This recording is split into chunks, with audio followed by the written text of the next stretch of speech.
Welcome everyone.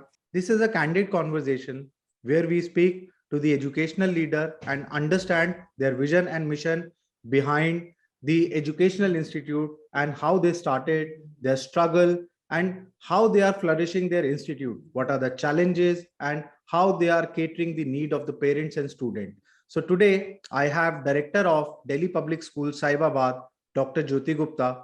Welcome, ma'am. Thank you so much.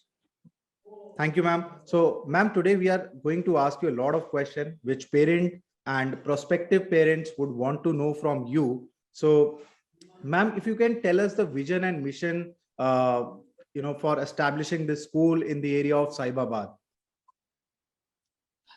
So, Delhi Public School Sahibabad comes with a mission of educating the children and giving them all-round development. It's not just about teaching the children academics, but it is ensuring that the children receive the competencies, they build the competencies, they build the character, they build the skills while they are still in school. So along with academics, it's important that they learn sports. It's important that they keep their health and physical fitness, at the highest level. And it's also important that the children learn some form of art, whether it is visual art or it is performing arts. So that's the vision that the DPS Cyberbad is set up with. And also there was an appetite and there was a need for this kind of a school to come up in the area.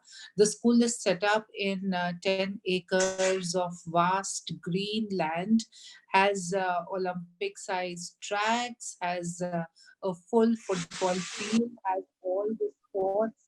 So the all-round development of the school is, is the key focus area for the Right. public school center. Right. So like you rightly said that you caters to a lot of facility in a huge campus, right? So would you like to add on something on the holistic education, that how your school is catering like the big campus, all the facility? What other than that to the holistic education, ma'am? So as I shared with you, that we have this huge campus. So the idea was that the children get an opportunity to grow holistically. And when I say grow holistically, it just doesn't mean that the children will be given a table and a chair in a classroom and they will just look at the board and do the academics.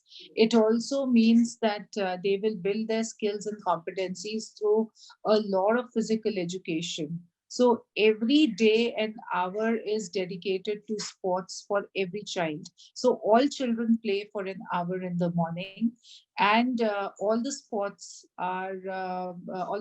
facilities are there in the school. So we ensure that every child has a dedicated sport. For us, the physical education skills and competencies are very important. Right. Sports are just a manifestation of a lot of skills and competencies. So there's a lot of focus on the young children jumping, running, throwing, catching, dribbling, kicking. Right. So when they learn and they master these skills, then it is any sport that they are able to play. And there are dedicated coaches who come in the morning to ensure that every coach has about only 30-35 children, and they are coached at the international level. Then, having covered the physical education, there are a lot of skills and competencies and leadership qualities that come through the arts as well. So Right. visual art program and the performing art programs are very integral to the academics in our school. We also use art and physical education as a pedagogy. Right. Teachers teach a lot of concepts, taking the children out in the field. For example, Pythagoras theorem is best taught in the field. Wow. Similarly, That sets sounds are really best great. taught in the field. Yeah. So there's a total integration of academics and art. There's a lot of mathematics that can be taught through art. There's a lot of science that can be taught through music.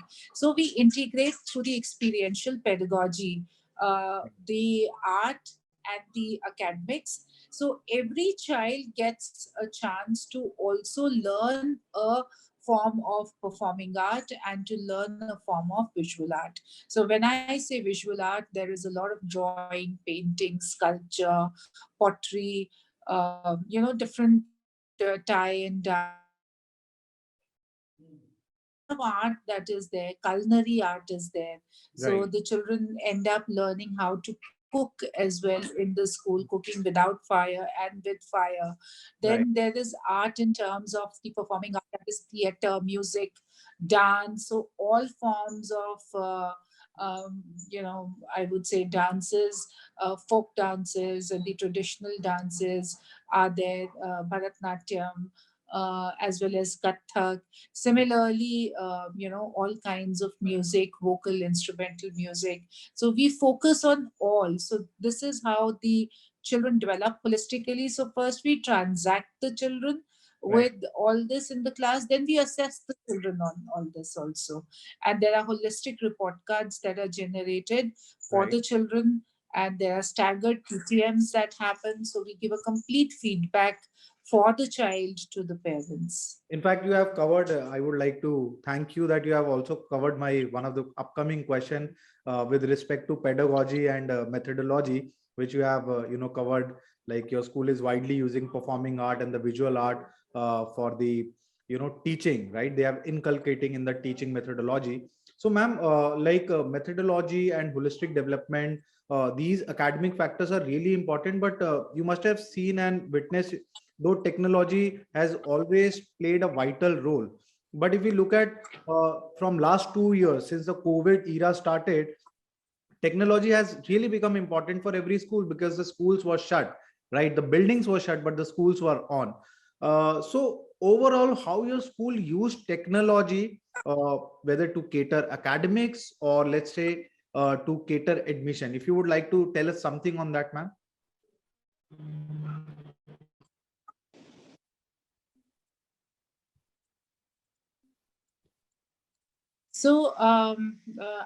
I would like to add on to what you were asking me earlier about the innovative pedagogies. So we in our school follow the experiential learning very effectively. For us, children have to work and be engaged with whatever we are trying to transact with them. So experiential learning is a pedagogy, competency based learning is important for us. We use storytelling as a pedagogy. We Right. use toy based pedagogy in our school also. So Mm. we use all the innovative pedagogies which kind of relates the real life situations to the in class learning that is happening for the children. That is why their concepts are clear, more their concepts are better understood. Right. For us, concept based learning is more important than the theory.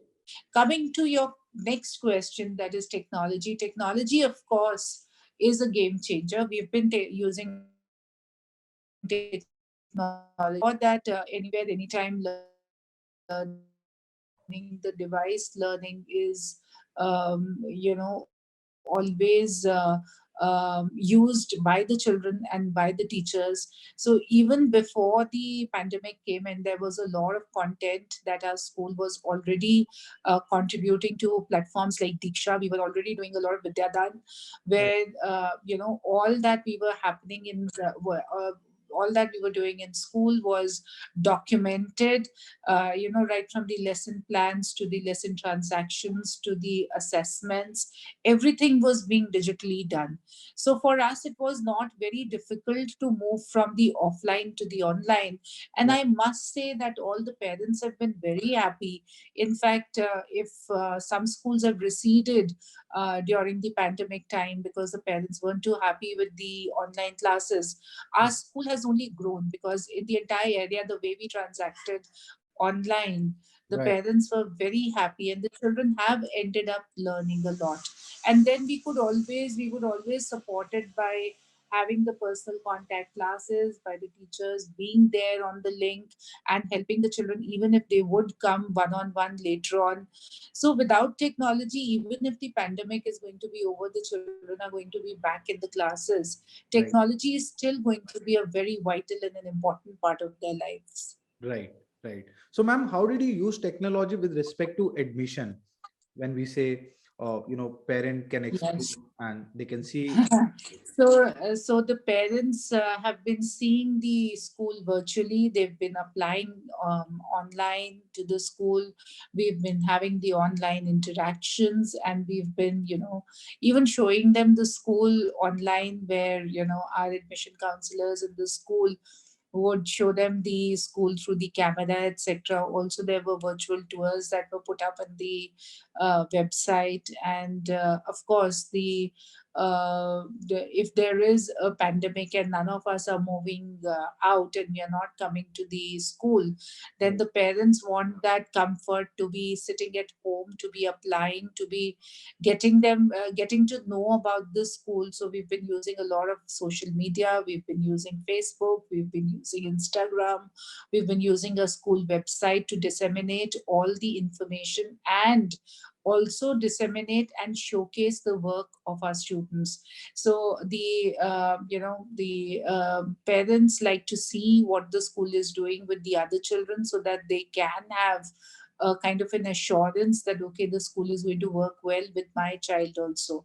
So online they've interacted with us and they've deposited the fee also online. So right, all kinds of benefits have been given to the parents to make use of the online infrastructure that is available across. And then there are platforms like yours, like UniApply, where a lot of parents who are seeking help, you act as an aggregator where you are not just promoting one school, but you're actually showcasing the good work that is being done by various schools. So you put them together and let the parents choose the best as to what is good for them and what is good for the child. Because at this point of time, probably when they are in nursery or they are in primary school, they don't know which school is a good school. So the parents decide for them.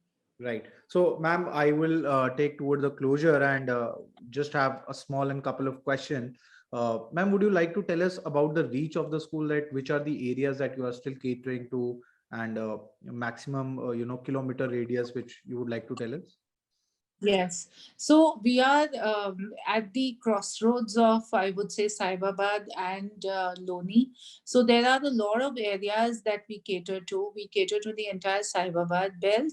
We cater to Mohan Nagar. We cater to Vasundhara, Vaishali, Indrapuram. There are a lot of children who are coming from the Rajnagar extension towards us also. In fact, there are a few students who come from Ghaziabad, from Shastri Nagar, Sanjay Nagar, Kavi Nagar as well. Right, And we do deploy the buses to get them from there. Then right. on the other side, there are children coming from Vivek Vihar, Okay, Ram Prastha. They are coming from Dilshad Garden. They are coming from Preet Vihar. right, There are children who are coming from civil lines. There are children who are coming from Mukherjee Nagar. There are children who are coming from the Loni area, some good colonies in the Loni also. And then there are some students who are coming from Yamuna Vihar, who are coming from Shahadra, who are coming from Naveen Shahadra, and there are children coming from Sadar Bazaar as well. So, wow, so pretty much we are in an area which caters to a huge area because we're very, very close to Delhi. right, Signature Bridge is only about 7 kilometers from us. So all places that are close to, like civil lines and all, are very close to the Signature Bridge, Mukherjee Nagar, etc. So right, we cater to those areas as well. And I don't think there is any other school which is in this huge space and offering such a all-rounded, well, education like we are offering. right. It's good to know that not only the boundary areas, but you are going beyond the boundaries of a particular Delhi, Ghaziabad. You are in fact going towards the North Delhi area, and students are coming from that. Right. So thank you, ma'am. Thank you for sharing wonderful experience with us. So today we had Dr. Jyoti Gupta, Director of Delhi Public School Sahibabad, and we actually are happy to know about their experience and how they are running the school, and we wish them good luck. Thank you, ma'am. Thank you for being with us. Thank you.